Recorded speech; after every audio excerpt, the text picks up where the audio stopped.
can you please look up this site? See if we can figure out something.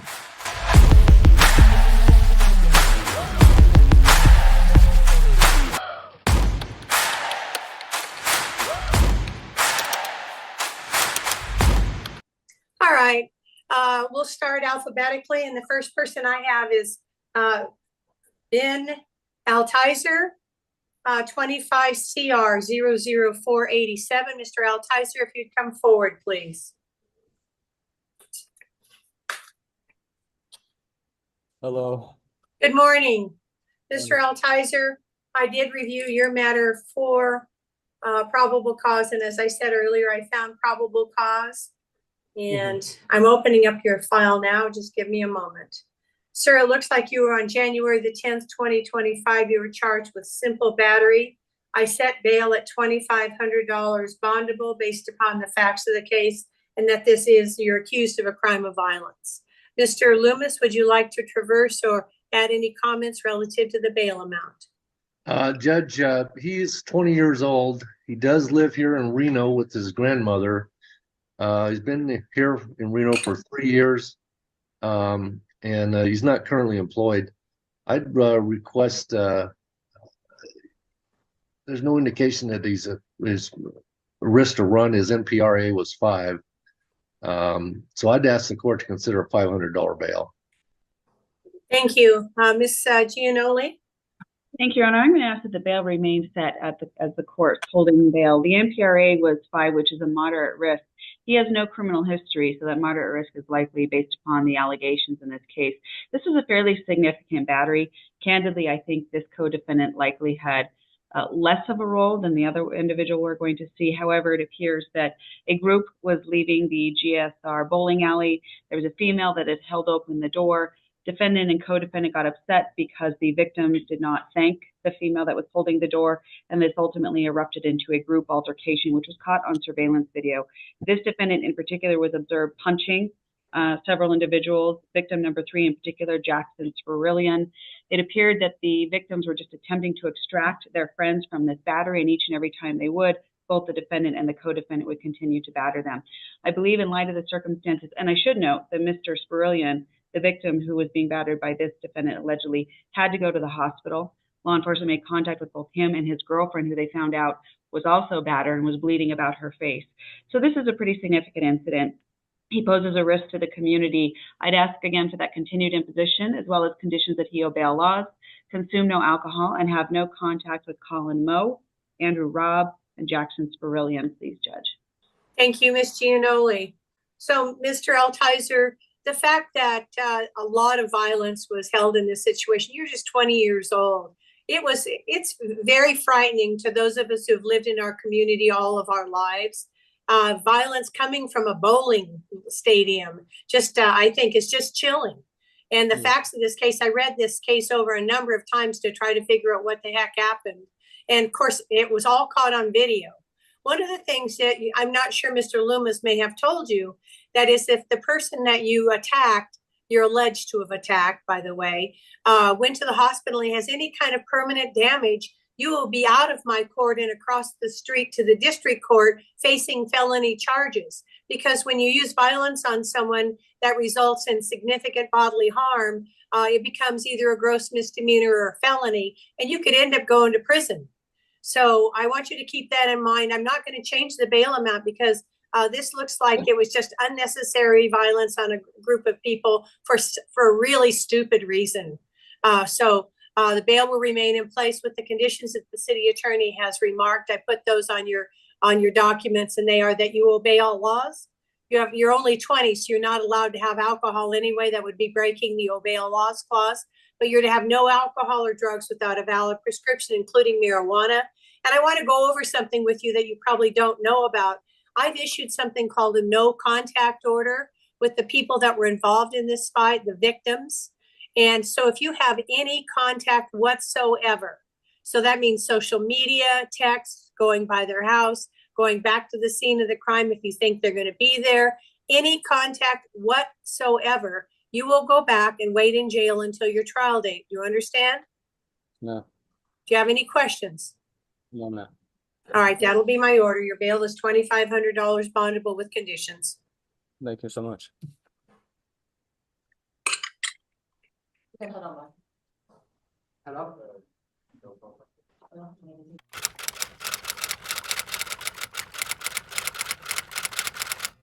Sion Kohutolu, 25 CR 00487. This is another one of the GSR fighters. Good morning, sir. Good morning. So, Mr. Kohutolu, am I pronouncing your name correctly? Yes, ma'am. All right, Mr. Kohutolu, you were charged on January the 10th with three different offenses of simple battery. I reviewed the facts of this case and found them terrible. That a person, a citizen in Reno can't go bowling without being attacked by some person and a very, very violent attack. So a couple of people went to the hospital. So based upon my review of the facts, I found your conduct, although you're presumed to be innocent, the alleged conduct is terrible and abhorrent. I set your bail at $10,000 bondable because I believe you to be a very dangerous person. So I'll hear from your lawyer to see if he can convince me otherwise. Mr. Loomis? Judge, Mr. Kohitolu is 23 years old. He's an electrician with the local 401 union. He's been working for them for some time now. I'm not sure exactly how long it's been.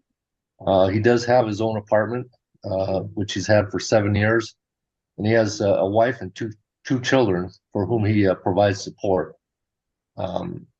And I think that last factor is something that might convince you to reduce the bail in this case, Judge, because I think he's the sole support of that family. And so I'm going to ask the court to consider a $2,500 bail. Thank you, Mr. Loomis. Ms. Gianoli, your response. Thank you. Judge, I believe the continued imposition of this bail is appropriate, and here's why. As you indicated, this was an egregious battery. We previously saw the co-defendant who is culpable. However, this defendant, in my mind, is more culpable. Victims indicated while they were leaving the bowling alley, again, the defendant was upset because the female had held the door and the victims had not thanked her. The defendant then approached the victims and started a confrontation and asked them if they had a problem with him.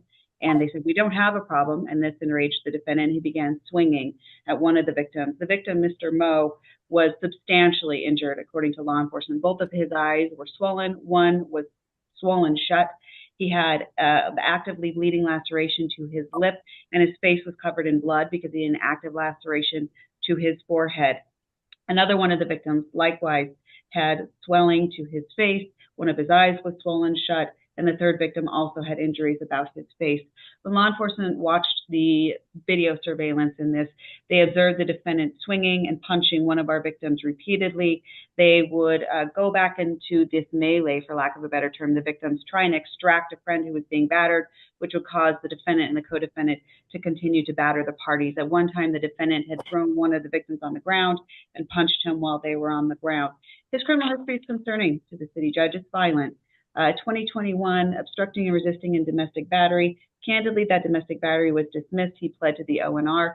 2020, these cases are still pending or there's no disposition.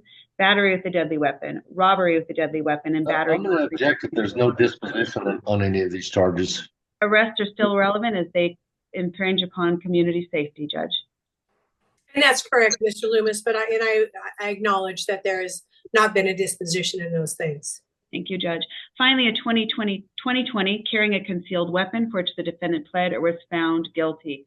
His criminal history, Judge, in light of the circumstances, is of grave concern to the city. The extent of these alleged batteries are concerning to the city. The continued imposition of $10,000 bondable is appropriate in this case. I would ask conditions that he obey all laws, consume no drugs or alcohol, and have absolutely no contact with any of the named 3 victims, please. Thank you. So, Mr. Kohutolu, what was your partner and family, your children doing while you were out beating up on people? They're at home, Judge. Yeah, I should have been home too, with them, but I took one night just to, drink and do drugs to make my life, to mess it up. That's it. And thank you for your honesty. I really appreciate that, Mr. Kohutolu. I find this case to be very troubling, because the Grand Sierra and businesses like that want to attract young families. And you can imagine how horrifying it would be to be walking out of the bowling stadium and seeing young people attacked by you and your co-defendant for basically not saying thank you for opening a door. It's not like anyone was disrespected in a very nasty way. It sounds to me like probably drugs and alcohol were in play here, because you seem to be very articulate, pretty smart guy otherwise. So I'm really frustrated with you. And I want you to know something that scares me is that if any one of these victims that went to the hospital has let's just say a broken nose or a scar that's a laceration that's going to result in a scar on their face, that could be considered substantial bodily harm, and you would be transferred out of the municipal court and go across the street to the district court to be facing felonies in prison. Do you understand, sir? Yes, ma'am. These things get very serious pretty quick.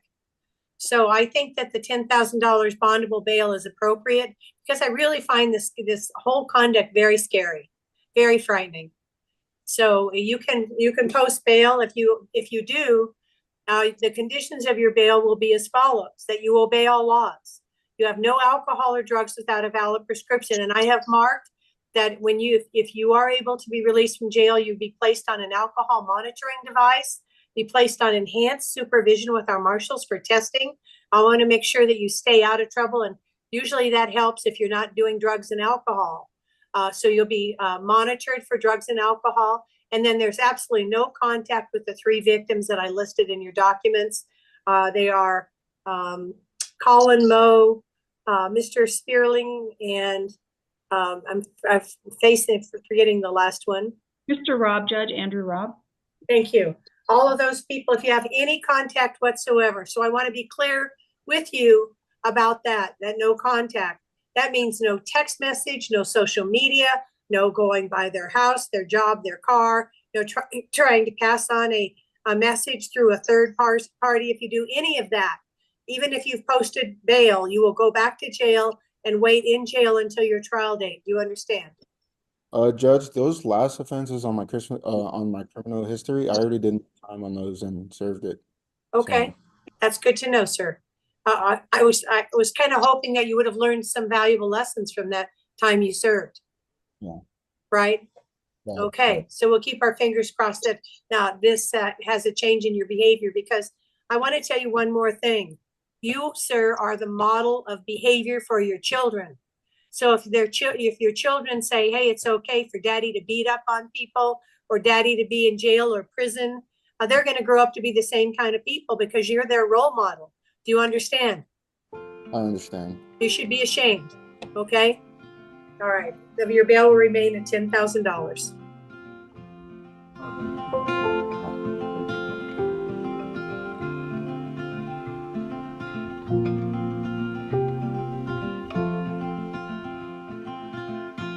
Rainy days don't seem so wet. Stormy nights don't stay.